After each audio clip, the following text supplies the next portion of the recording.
Alexander Sasha Zverev says, after his loss today in the first round of Wimbledon, tough loss for the hero of next-gen players, my confidence is below zero.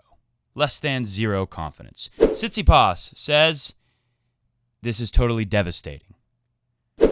Naomi Osaka, who won 2 majors in a row and now has 2 disappointing majors in a row. First round loss today as well. And in the middle of her press conference, she stops talking. She looks away from the reporter asking her a question, mid question.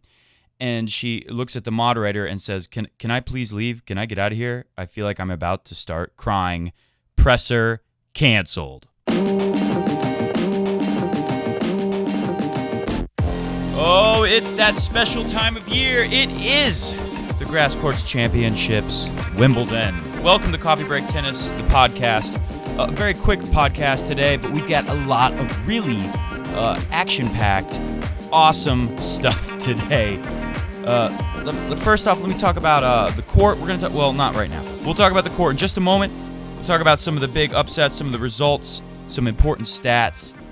And we will also talk about kind of a stunning story to break for some people. I'm going to predict for you out there that we might, especially some of the Fed haters, Joker haters too, they're going to come out and say that this big data analytics only available exclusive to the top players because it costs a lot of money to lock down one of these teams to watch all the matches and compile extra stats for you and your team to use in your game plans against different players. Some people are going to say this is like cheating. It's like performance-enhancing drugs, data-enhancing drugs over here.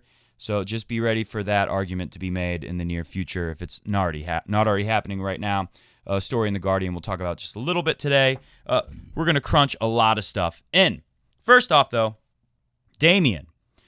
Friend of the show, secret agent, informant, one of our top informants in the field. Damian, international man of mystery. He was dining out, and you may have seen this picture. Let's put it on the screen if we have time in this quick edit. Sharada reposted this. She wasn't the first person to post this, but, last night, Team Europe, some Team Europe guys were out there. Fonini, Nadal, Dominic Thiem, Roger, Sasha Zverev. So sad for him, really so sad. And you saw the picture, but Damian was actually there. Maybe it was later. Maybe it was after dinner was done, and now it's just wine time. I believe Federer has some wine. Take a look. Damian caught this. It's gone freaking viral on the internet. Last I checked, at least an hour ago, 134 retweets, almost 400 likes on Damian's spectacular tweet. Take a look at that.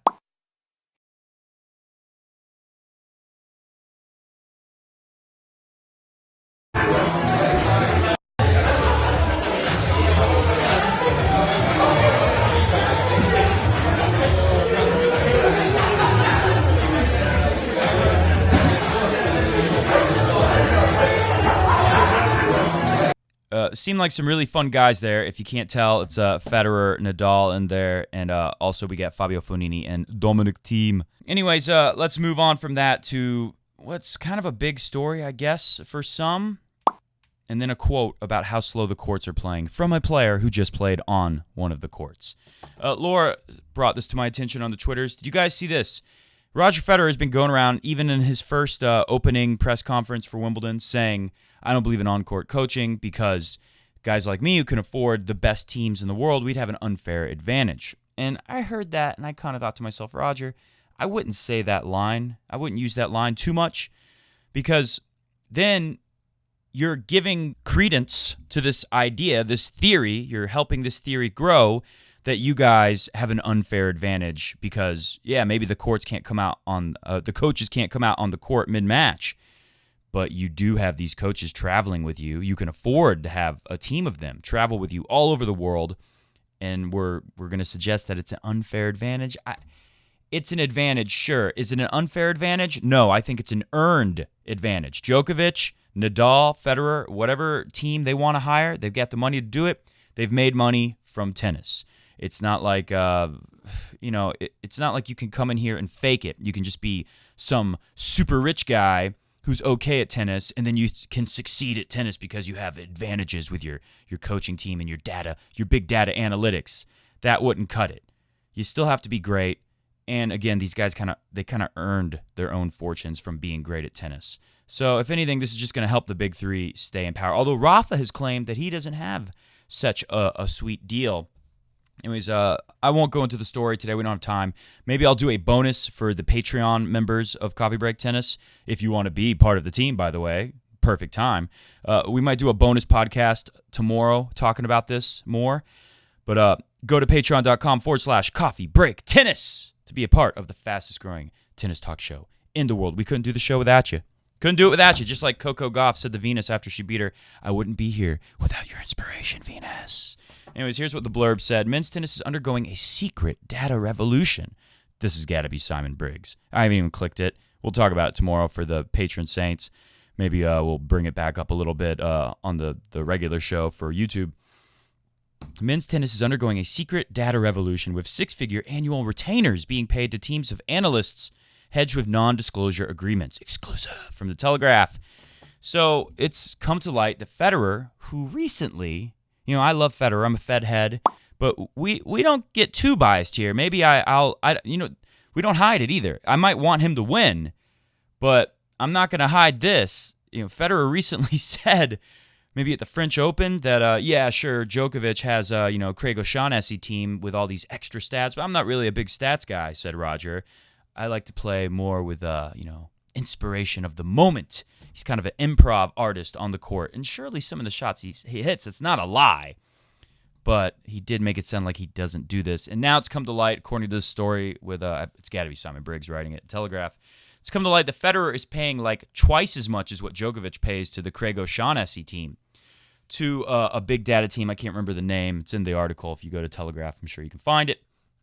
Paying like twice as much to make it exclusive and a non-disclosure agreement, which makes me wonder, how did this come out? Maybe it's in that Telegraph article. I don't know. But how did this become public knowledge today? So Federer paying a lot of money to make sure no one else can use the service, which some people are going to say that's unfair. But again, I think it's an earned advantage. And there's other outfits doing this. It's not like Roger owns stats. And honestly, you could do it yourself. It's kind of what we do on Coffee Break Tennis, isn't it? I remember at the French Open, I looked at Oscar Otta. He was a player no one had really seen much. I just watched one, maybe, was that a third round? I might have watched two of his matches. I think I watched a couple of his matches. I can't remember, but at least one. And I kind of, noticed his patterns of play. I think he favored the backhand, if I remember correctly. He hit the backhand a lot cleaner. The forehand would break down sooner. And sure enough, we saw Federer go after the forehand more than you would in the serving patterns. Usually you'd see Federer serve more after the backhand, and you saw him go after the forehand more. So yeah, he's got this team. Anyone can watch these matches and come up with stuff. I don't think it's as big of an advantage as they say, but it's definitely an advantage. They're going to go way more in depth. You're going to get a lot more data, and it definitely doesn't hurt. But again, you got to go out there and you got to knock down the shots. So enough about that, but I want you to hear about this.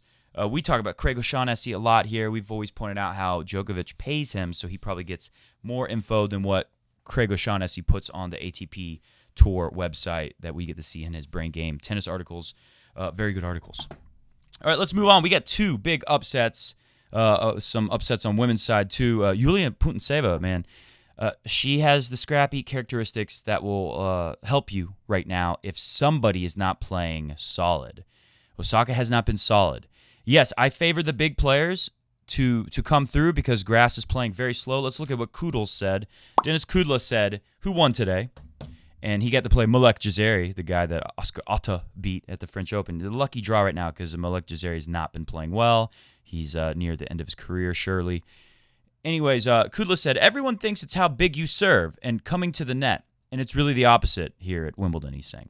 It's returners and movers who win on this grass. This is definitely the slowest slam by far. These courts are so slow right now, says Kudels, a grass lover. These are so slow right now, it's crazy. And I got to tell you, I was watching Djokovic and Kohlschreiber this morning, and I couldn't believe how slow it was. It reminded me of watching the U.S. Open. Djokovic was at the final in Del Potro. And I just thought, man, it doesn't matter how freaking hard El Delpo hits it. Joker's going to get to all of this. He can't hit a winner hardly because of the court speed. It's incredible, and we all know Delpo hits it harder than anyone. And part of that is also a combination of Delpo would have hit through a lot of guys on a slow court, but Djokovic, Mr. Stretch Armstrong, even harder to hit through. So Djokovic will be tough here, but like Kudla said here, and I don't fully agree with Kudla. And if we're going to look at stats, and then we'll get out of here. We'll look at some of the upsets and some of the wins and compare their stats. I think big serving and coming in net. I mean, guys who did better on serve and did better on win on net percentage, those are the guys who won the matches today, including in the upsets. Those guys are still at a major advantage here, but you got to be solid. You got to be knocking down a lot of shots. Osaka has been known to go through bad patches, lots of errors. Sasha Zverev, same deal. That really hurt them. But a big serve and coming to the net, it's still going to help you on the grass because just like we saw Federer do well on the clay this year, even though the surface is slow, it's a slippery surface, especially in week one. That's why these great movers have a little advantage now. But I think as you go deeper, the grass wears away. It's not as slippery and slidey. It will play faster, advantage Fed, advantage Rafa too. And it'll be easier to get your footing on the grass as it's gone and turns into something more like firm clay, hard ground, dirt stuff. Anyways, as that happens, that's gonna make an equalizer in movement for everyone. It'll be easier to run around that baseline and play. But right now, if you come to net, if you set yourself up well, you can also get past pretty easy here because everything's moving slow. But if you really set yourself up well and move your opponent out of position, you come to net, a great volley is going to reward you greatly here, especially more so because the ball stays very low still. It is slow, but it is low. Advantage Fed there too. Advantage Djokovic. He's going to like that. Disadvantage Rafa, which is part of why Rafa is at such a disadvantage at this stage. But what Denis Kudla is definitely right about, and he's right in the sense that a big serve and coming to the net alone is not going to cut it. You're going to have to really rally very well from the baseline, and you're going to have to be a great mover because a lot of slipping and sliding. Sasha Zverev and Tsitsipas, we saw both of them slide and fall at crucial moments in their matches. And I'm trying to think of specifically when this happened. I believe 1-0 up in the fifth set. Tsitsipas, you think he's going to win after that fourth set tiebreak win. He has break points, and he slips and slides and falls to the ground and wastes, I believe, 30-40. I can't remember what happens on 15-40. Oh, 15-40, he rips a really good return. And kind of looking like Angelique Kerber, Mr. Fabiano got down real low and just took the ball super early, redirected it away. And that's going to work here because it's hard to keep your footing when the courts are like this. So anyone who's got great movement and can take the ball early, it's still going to help you here in Wimbledon, even though the court is moving slow. Advantage Federer and Djokovic for them. Although I thought Djokovic could have looked a little more solid off the ground today. It was good, don't get me wrong. And the serving was great. Oh, we got to talk about the serving. You got to look at this. This is what matters most. One, Djokovic had a ton of aces today. And I had a point to finish. Screw it. We're moving on. Take a look at this because this is the key for me if Djokovic is going to win here. This is the box we always see when Federer serves because he does it so well. And Djokovic got pretty good numbers. Look at the outer edges of the box where on this surface, you get them on the run, on the stretch, early as the rally begins when you hit a serve in that spot, the green spot. 61% on the ad court, 79% on the deuce for Djokovic hitting those spots, baby. That was a big help today. We saw Tsitsipas, I was saying earlier, here's my point. He fell on 30-40, and he still got up and made the rally keep going, but he was at such a disadvantage after that. It was neutral. He could have won his way to break and take a 2-0 lead and a 3-0 lead. That would have really could have changed everything. But instead what ends up happening is he doesn't break there. He gets the 3-all, and then Wimbledon, another thing special about Wimbledon, that net is loose. You hit the ball at the net, it just dribbles over. You have no chance to get it, especially because if you take off right away, you might slip in the early goings here at Wimbledon when it's so slippery and slick on the grass. Sasha Zverev, same thing. I believe he's serving, I don't know, like 3-5 maybe, and he is serving 15-30, serves, and you know how you jump into the court as you serve. He slips, falls, can't play the point. All of a sudden, it's 15-40, goes to the net on nothing too spectacular and puts the volley in the net. He called it an easy volley in the press conference. I think he could have set himself up a little better. Anyways, that doesn't matter too much. The point is, slipping and sliding at key moments, not going to work here. Felix Auger, on the other hand, looking very comfortable with his movement on the grass. As we saw at Queen's Club, it continues. We got a few minutes, so let's go. And we did see some big guys today, like Karen Khachanov, gotta catch him all, the Pokemaster, do well today. And I think that's if you have a lot of power and can hit flat and you can keep it up, because it's playing this slow, you're going to have to knock down multiple shots. You got to set up sequences of great shots. One won't cut it all the time. If you can really do that and you're feeling it, you're going to do well on this surface, and especially as it gets even better. You hit it flat and hard, it's going to stay low. It's going to get past them, even on the slow grass, because it is low. Let's look at some stats. Like I said, Tsitsipas has lost to Fabiano. These stats look like Dimitrov's lost today. Dimitrov lost in 5. The stats are really close. Dimitrov won more points in total to, what's that guy's name? Moutet. But, like Federer, sometimes you win more points total and you still lose the match. And the thing with Dimitrov today was most of his good stats and the serving numbers and all that, they happened earlier towards the end. Stats kind of flip-flopped. Same deal with Tsitsipas today. Tsitsipas does better on second serve, winning 57%, but way less first serves in and winning less of them, 75 to 80%. So that really hurt, especially how that came up late in the match. That got worse. Break points 1. Steph wins 2 out of 10. Haunted by, just like when he lost to Wawrinka at the French Open. Had more opportunities, only converted 2 out of 10. Whereas Fabiano, 5 out of 11. What else? Net. Tsitsipas has been good at net, but didn't set himself up to be as good at net as Fabiano, who came to net on better stuff. Playing more solid overall today was just, you run into a guy who's really playing well, who's dialed in and is moving well on this grass, and you're going to have trouble. You got to put him away. You got to hit your spots. You got to be really good about taking care of serve. Steph did not do that. Not enough first serves in and not winning enough, 75%. 57 was good, but had to play a lot of those second serve points. 57 all of a sudden looking a little low. Let's look at Sasha Zverev, who the story with him is he didn't hit a ton of double faults. He had 24 aces. Amazing. A theme with him this year has been tons of double faults, only 4 today, but was it because he was being very careful with his second serve? Take a look. He wins 39% on second serve. That's not going to cut it. This is a big advantage for Roger Federer here. If you can hit spots with your second serve, and this is a thing that is going to be really important for Djokovic as he moves forward into the tournament. Can he keep hitting his spots with the first? Can he be good with the second serve as well? We'll take a look at his stats in just a second. Let's finish with Sasha Zverev. 39% on second serve. That's major danger. Every time you're in a tough game and you're missing first serves, we all know it's going to happen. You're going to have a game where you make like one first serve for the whole game. 39% is guaranteed failure if that's what you have to rely on when your first serve doesn't go in. Sasha Zverev breaks 1 time with that low percentage. Any game where you're not getting first serves in, it's no surprise that Jiri Vesely wins 5 breaks today. That really hurt Sasha Zverev. Same thing at the net.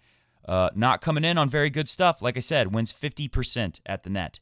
26 out of 52. He was trying, didn't feel solid enough off the ground. Like he said, his confidence is below 0. Tries to force it at the net, didn't work today. Whereas Vesely, very good at the net. 84%, 38 out of 45. Let's take a look at a few more matches and stats, and then we'll get out of here. Take a look at Djokovic. Great serving. We already talked about the spot placement. No surprise. He gets 12 aces on only 3 doubles. Kohlschreiber, 9 aces. He did his best. Hit some great serves too, but winning 48% on second, 62 on first. Only 52% of the time did he get his first serve in, really going for it. Gets his 9 aces, but misses almost half of his serves. Whereas Joker, 84 win on first, 58 win on second. That is good. But remember, Federer, right now he's averaging like almost 62% win on second. That's going to be very useful here. Felix Auger-Aliassime, tons of double faults, but took care of serve. 79% win on first versus 68 from the popsicle. 58 versus 43. 43, that's really bad. That's really going to hurt in a game where you miss a bunch of first serves. How did they do at the net? 73% of the time, Felix coming in on good stuff. 67, that's pretty close, but 29 out of 43, that's a lot of points he lost up at the net from the popsicle. We'll throw up Dimitrov. Take a look at his stats. You can see about the same on second serve, but again, 6-3, 6-1 at the end, 6-2, 6-3 win at the beginning. That'll tell you right there the numbers were good in the beginning and then bad at the end if we were to look at the individual stats. All right, we will be back tomorrow. We will be very curious to see what Roger Federer does on this very slow grass. How much is he going to love it? And of course, we got to see how uncomfortable will Rafa look. Thanks for listening to the podcast. We will be back tomorrow, and hopefully we'll have time for a bonus podcast just for our very special patron saints. See ya!